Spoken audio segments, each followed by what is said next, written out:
När kalla kriget var ett faktum föreslog Sverige att ett neutralt skandinaviskt försvarsförbund skulle vara den bästa strategin. Men både Danmark och Norge valde en annan väg och anslöt sig till NATO 1949. Och det svenska säkerhetsläget blev nu betydligt sämre.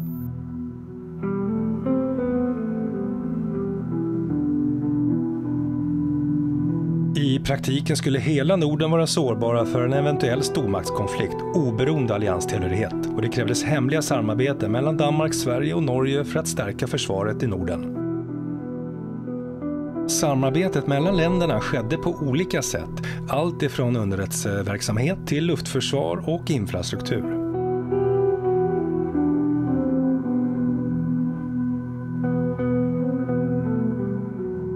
Kalla kriget blev allt kallare och Sveriges behov av krigsviktiga förnödenheter som olja och drivmedel ökade i takt med hotet från öst.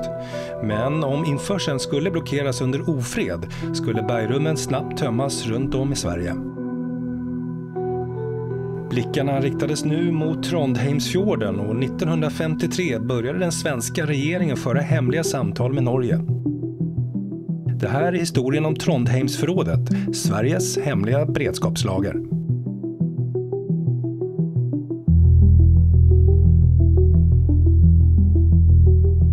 Utan olja skulle Sverige stå stilla. Att säkerställa en stabil tillgång av olja skulle ge Sverige möjligheten att hantera kriser och krig med uthållighet. Planeringen av beredskapslagringen av olja och drivmedel skedde redan på 1930-talet, men nu efter andra världskriget behöver vi förbättra lagringen avsevärt.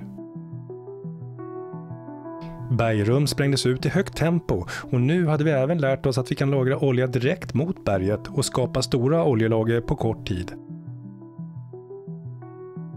Att lagra olja i stora mängder i bergrum och gruvor ansågs vara ett vapen, Sveriges oljevapen, som blev en helt unik lagringsmetod och blev internationellt känd som den svenska metoden. Vill du veta mer om Sveriges beredskapslagring av olja så finns det flera avsnitt på kanalen, bland annat det här avsnittet om Försvarsmaktens oljeberg på Resarö i Vaxholms kommun utanför Stockholm. Sverige är beroende av import av krigsviktiga förnödenheter som olja och drivmedel. Men om införseln skulle blockeras vid inloppet till Östersjön under ett stormaktskrig skulle oljelagren i bergrummen i Sverige snabbt tömmas. Tillförseln av oljan till Sverige gick normalt via Skagerrak och Öresund och vidare mot Sveriges hamnar på väst- och östkusten. Men det här var en sårbar väg som definitivt skulle kapas av vid ofred. Men det var inte bara krigshotet som var ett möjligt krisscenario. Den civila beredskapen var också viktig.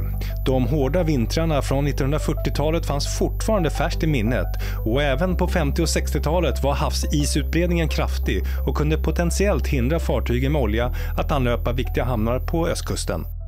Så nu börjar man titta mot Norges västkust. Trondheimsfjorden var isfri året runt och skapligt nära Sverige och Östersund. Här kunde fartygen anlöpa säkert i allierade konvojer. Men oljan måste transporteras vidare mot Sverige och till våra militära anläggningar i norra Sverige. Vägen mellan Sverige och Norge var dock i dåligt skick. Det fanns inga direkta användbara vägar mellan Trondheim och Östersund. Bara en smal, slingrande grusväg över bergen. Nu behövde Sverige förhandla med Norge.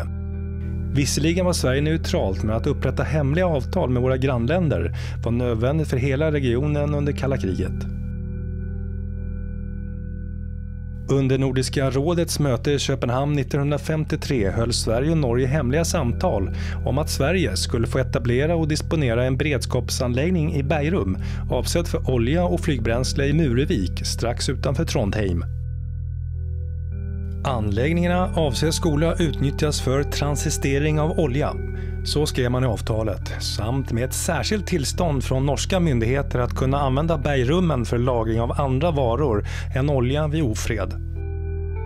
Den 9 mars 1956 föreslog regeringen att riksdagen skulle godkänna avtalet mellan Norge och Sverige om att etablera beredskapslager i Norge och bedriva transittrafik från hamnen i Muruvik i Trondheimsfjorden. AB Oljetransit etablerades i mitten av 1956 som ett statligt ägt företag och var ansvarig för den svenska verksamheten i Muruvik. Men de svenska privata intressenterna, oljebolagen, uttryckte sin skepsis. De hävdade att en beredskapslagring i Norge inte skulle gynna de svenska behoven i första hand och förespråkade istället Göteborg som ett bättre alternativ. Trondheimsprojektet som det kallades fick också USAs godkännande. Dessutom inkluderade avtalet förmåner gällande lägre tullavgifter för att minska skillnaderna och främja en jämnare oljehandel. Senare under året blev projektet godkänt av den svenska riksdagen och norska stortinget. Trots att anläggningen även skulle kunna utnyttjas för civila insatser så uppfördes Muruviksanläggningen i militär regi av Riksnämnden för ekonomisk försvarsberedskap.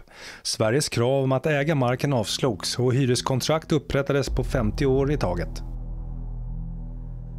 I avtalet stipulerades att lagringsutrymmet och infrastrukturen runt bergrummen kan användas för att lagra andra material vid en krigssituation. Att NATO var inblandad i Sveriges säkerhetsarbete under kalla kriget är idag ingen hemlighet, men inga NATO-avtal eller dokument som styrker detta finns. Å andra sidan var inte alla överenskommelser nedskrivna på papper. Efter 5 års byggtid och planering var anläggningen klar att användas och överlämnades 1962 till det statliga svenska bolaget AB Oljetransit. Byggkostnaden uppgick till cirka 30 miljoner kronor. Men strax innan anläggningen skulle tas i bruk drabbades Muruvik av ett lerskred som skadade delar av anläggningen. Detta ledde till att uppstarten av beredskapslagringen blev försenad. Flera andra byggprojekt pågick runt Trondheim vid samma tidpunkt. Bland annat byggde man om flygplatsen i Värnäs för anpassning av NATOs verksamhet. Detta var naturligtvis tudelat eftersom området skulle bli extra känsligt vid ofred. Men detta var inget som stoppade Trondheimsprojektets framtid. Beredskapslagret i Muruvik var uppdelad i 4 delar. Oljekajen, bergrummen, transporttunneln och distributionscentralen. Sammantaget omfattade området hela 10 hektar i storlek.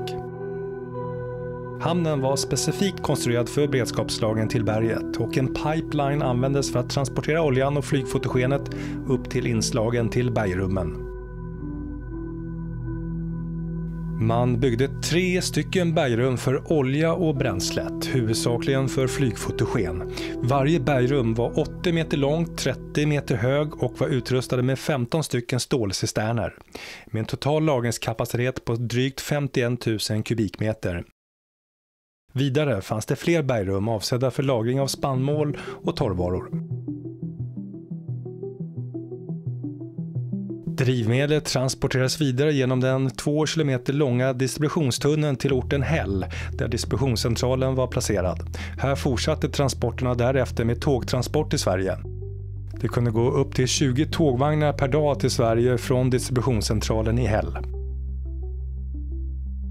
Under de första 15 åren var den här transittrafiken nästan helt okänd, så det var först på 70-talet som norrmännen fick reda på det svensk-norska beredskapssamarbetet.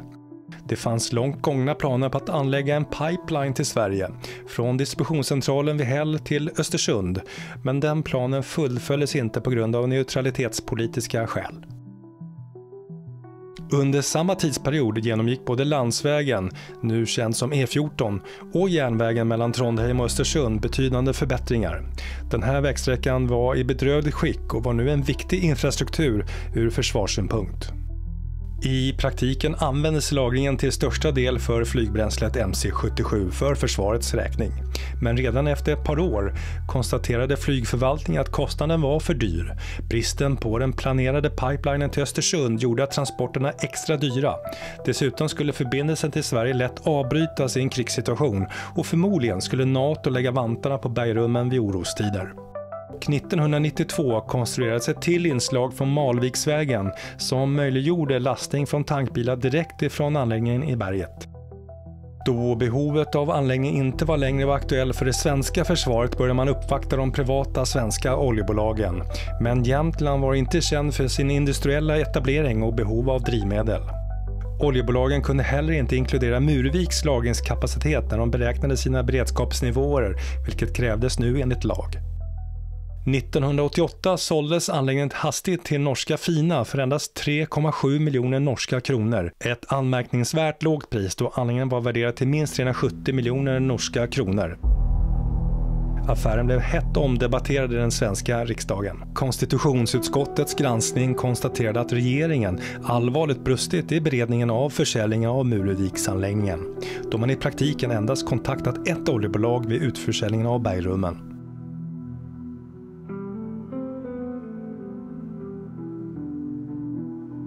Idag ägs bergrummen i Muruvik av det norska försvaret och man har byggt om anläggningen för att förse flygplatsen i Värnäs med flygfotogen för NATOs växande behov.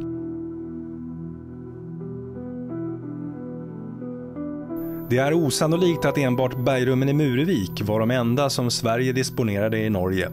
Enligt källor har det funnits fler bergrum i Trondheim som ursprungligen var avsedda för svenska behov, men som idag är fyllda med material för NATOs räkning. Som alltid, tack för att du tittade.